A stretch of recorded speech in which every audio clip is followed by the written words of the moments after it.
Hi friends, అందరికీ నమస్కారం అండి. ఇప్పుడే అందిన వార్త రాష్ట్ర ప్రభుత్వ ఉద్యోగులకు సంబంధించి నేడు తాజా సమాచారం. ఈరోజు తెలియజేసుకున్నట్లయితే ఏప్రిల్ 17వ తారీఖు అండి. వీడియోలో వచ్చేసి 2 నుంచి 3 అప్డేట్స్ అయితే ఉన్నాయన్నమాట. వివరాలు ఏంటనేది కూడా వీడియోలో తెలుస్తుంది. వీడియో చివరి వరకు చూడండి, అర్థమవుతుంది. మరోసారి ఛానల్ వస్తే తప్పకుండా సబ్స్క్రైబ్ చేసుకోండి. చూస్తున్నారు కదా, లైక్ చేయడం మర్చిపోతున్నారు, వెంటనే లైక్ చేయండి.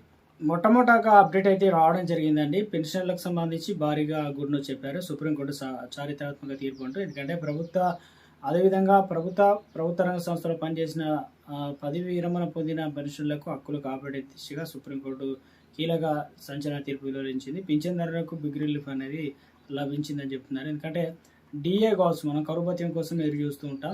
సో ఇందుకు సంబంధించి చూసుకున్నట్లయితే ఉద్యోగులకు ముఖ్యంగా కరువు భత్యం పైన అలవెన్స్లు పెన్షన్లకు సంబంధించి ఇక ఉపశమనం సమానంగా అంటే ఇవ్వడంలో వివక్ష చూపకూడదని తప్పుపట్టింది. అది సమానత్వ హక్కుగా ఇక హరిస్తుందని చెప్పేసి ఎలాంటి వివక్ష ఉండకూడదని స్పష్టం చేసింది అనమాట. Kerala state road transport corporation చెందినటువంటి పెన్షన్ దాఖలు చేసిన పిటిషన్పై విచారణ సందర్భంగా ఈ మేరకు ఒక కీలక అప్డేట్ అనేది ఇచ్చినట్లు ఒక అప్డేట్ అనేది మనకు రావడం జరిగిందండి.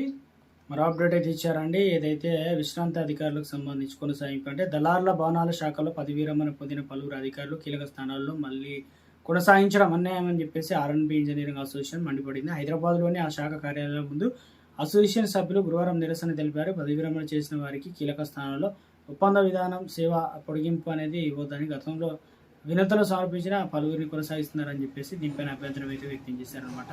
సో ఒక అప్డేట్ అనేది ఇచ్చే ప్రయత్నం అయితే చేయడం అయితే జరిగిందండి. ఇక ఆర్టీసీ కార్మిక సంఘాలు పునరుద్ధరించాలని చెప్పేసి సిసిఐ ఇక మాస్ లైన్ రాష్ట్ర కార్యదర్శి పోటు రంగారావు ప్రభుత్వానికి విజ్ఞప్తి అయితే చేసినట్లు అప్డేట్ అనేది ఇవ్వడం జరిగిందండి. 5 వర్సిటీలకు పాలక మండలి నియామకం అంటూ అప్డేట్ అనేది ఇవ్వడం జరిగిందండి. సో రాష్ట్రంలో 5 విశ్వవిద్యాలయాలకు సంబంధించి పూర్తిస్థాయిలో పాలక మండలి ఈసీను నియమిస్తూ ప్రభుత్వం ఉత్తర్వులు అయితే జారీ చేసింది.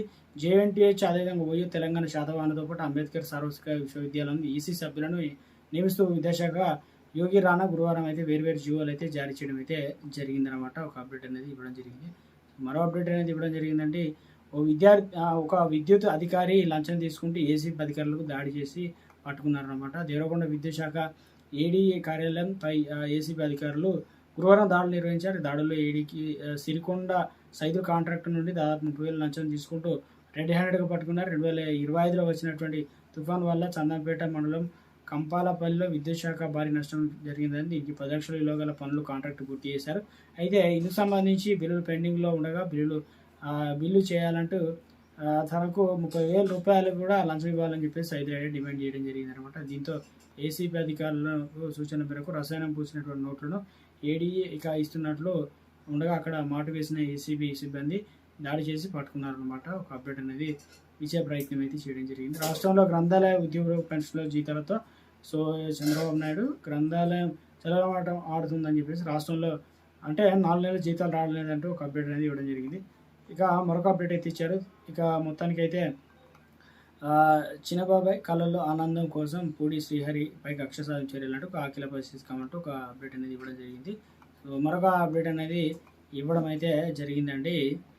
ముఖ్యంగా కాంగ్రెస్ ప్రభుత్వం మేనిఫెస్టోలో హామీ ఇచ్చిన విధంగా ముఖ్యంగా ఉపాధ్యాయ ఉద్యోగ కార్మిక సంఘాల సమస్యల పరిష్కారం చేయాలని చెప్పేసి తెలంగాణ రాష్ట్రంలోని దాదాపు 15.25 లక్షల ఉద్యోగులు 206 సంఘాల ఉద్యోగ సభ్యులు దీర్ఘకాలం పెండింగ్లో ఉన్న 4 ప్రధాన సమస్యలు వెంటనే పరిష్కరించాలని చెప్పేసి డిమాండ్ చేశారనమాట. సో ఇందుకు సంబంధించి ఎందుకంటే ముఖ్యంగా ఉద్యోగులకు రావాల్సినటువంటి పాత బకాయిలు ఉన్నాయి పెండింగ్, అవన్నీ కూడా వెంటనే పరిష్కారం చేయాలని చెప్పేసి కోరుతున్నారు. అది తెలంగాణ రాష్ట్రంలో 2వ పిఆర్సీ కమిషనర్ రిపోర్ట్ను తెప్పించి జూన్ 2లోపు అమలు చేయాలని, అదేవిధంగా నేపథ్యంలో 51% ఫిట్మెంట్ కూడా అందించాలని కోరుతున్నారన్నమాట. పెండింగ్లో ఉన్నటువంటి విడుదల అంటే ఇక బిల్లులు ఏదైతే ఉన్నాయో అవన్నీ కూడా రిలీజ్ చేయాలని, ఉద్యోగుల పెన్షన్ల ఆరోగ్య కార్డు కూడా వెంటనే మంజూరు చేయాలని చెప్పేసి డిమాండ్ చేయడం జరిగింది. రాష్ట్రంలో కాంట్రిబ్యూషన్ పెన్షన్ సిపిఎస్ను రద్దు చేసి పాత పెన్షన్ ఓపీఎస్ను పునరుద్ధరించాలని చెప్పేసి ప్రభుత్వాన్ని అయితే డిమాండ్ చేశారనమాట. ఒక అప్డేట్ అనేది ఇవ్వడం జరిగిందండి.